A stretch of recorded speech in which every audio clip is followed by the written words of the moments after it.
Hello, abnormal family. We made it to another Saturday, and tonight at 8 p.m. Central Standard Time. I believe 8 p.m. No, it might be 7:45 tonight. Sorry, guys, I changed it to 7:45 Central Standard Time. We're going to be having our live. I hope everybody shows up. We got some videos we're going to show in our live, some things we're going to be talking about. So we're actually going to be able to discuss some encounters we had while boots on the ground. So it should be a pretty interesting night with some good footage that we're going to look at. I also get to see Hunter tonight, so Saturday's going to turn out good. We're having a live, and I get to go see Hunter, so God has definitely smiled on me today. I'm excited to see him, and can't wait. Let's get into the encounter. I grew up on a farm pretty much in the middle of nowhere, in lovely West Virginia. The log cabin I grew up in was very old, and the land had so much history that photographers, historians, and others would sometimes find us and visit.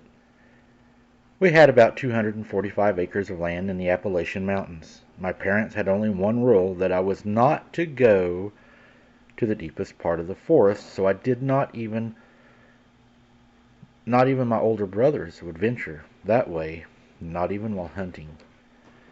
Certain times of the year my family would move our cattle to the field right behind our cabin. I always thought this to be strange, because for the most part they stayed in the valley that our home overlooked. As I got older and more involved with the farm, I would notice how many Dad would start getting nervous. My dad would get nervous very often, and around that time you could tell his nerves were really eating at him, and towards the end of the year. He would start making preparations to move them closer to the house because he feared something in the woods. Whenever I was about 13, I heard these strange noises coming from outside my window. These windows were so thin, we had to put big plastic bags over them and a thick blanket over them to keep the cold out during the winter. I heard the cows going wild in the fields, and this screeching, screaming, and growling sound. I instantly thought coyotes were often after our cattle, so I ran upstairs, woke up my father. He told me to go back to bed and look out my window, or he would just sometimes get up and go outside and then tell me to get away from my window. So kind of confusing. It's like he wanted me to look, but he didn't want me to look. Maybe he was wanting me to see what was going on. I was old enough. I thought this was very strange. I mean, we do hunt coyotes on the land. We hadn't seen any coyotes or bears in some time. But why? Why would my father just let these hounds, these cattle, be attacked by these creatures? I couldn't sleep that night. I just thought of our poor cows, how scared they'd sounded. Even my pup was nervous. She stayed up all night with me. Later, when the sun was up, my father and 4 of my brothers went out to the field with their shotguns. I followed along. What we saw was terrifying, to say the least. Something had brutally killed and dragged 2 of the cows into the woods. There was literally a blood trail from where they had died into the forest. My father was very concerned. He was whispering to my brother on what to do. He told them to make sure our home was secure, in fear of whatever this was, and that it might try to get into our home. I never understood how any animal could have done the carnage that I saw, or how it could try to get into our house.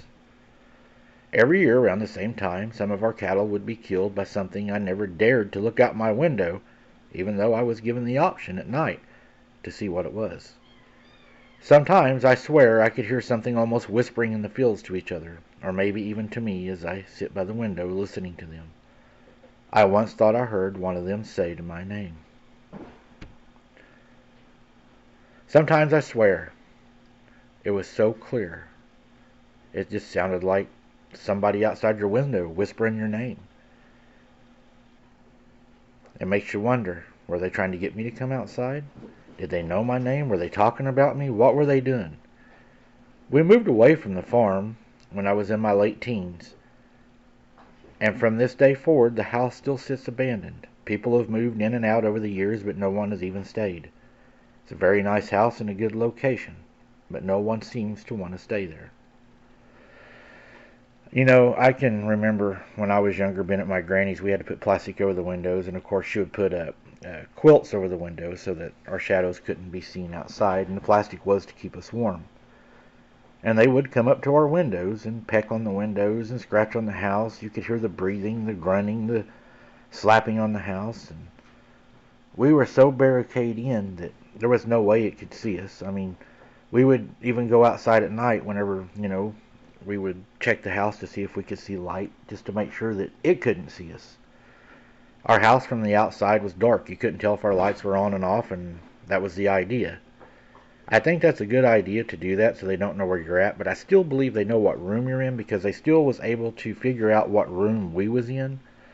And I don't know if they do that by sound, smell, or how they do it, but they seem to know where you're at whenever you're inside the house. We would go to the bathroom and it would wiggle the back door knob. We would try to sneak into the bedroom as quiet as we could, and then you would hear it at that window.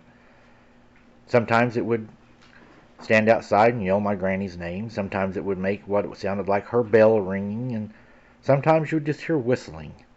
And then sometimes a knock at the door, just like a neighbor had showed up. I mean, it was just like somebody showed up and was knocking on the door. But then there was nobody there. They're very smart, and I believe that they're very curious to what we're doing, and I believe that they come around and, well, if you will, they're kind of like a peeking Tom. But I think if given the opportunity, they will hurt you, and I don't believe they're there to be your friend or just to observe you. I believe they're looking for opportunity. I believe they're very, very opportunity hunters, and if they're given the chance, well, they'll act on it.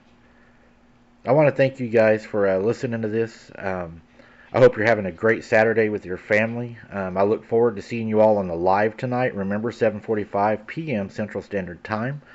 We got a lot to talk about. We got some videos to show, and I believe it's going to be a really great time. And, of course, I always look forward to visiting with you guys and seeing you all.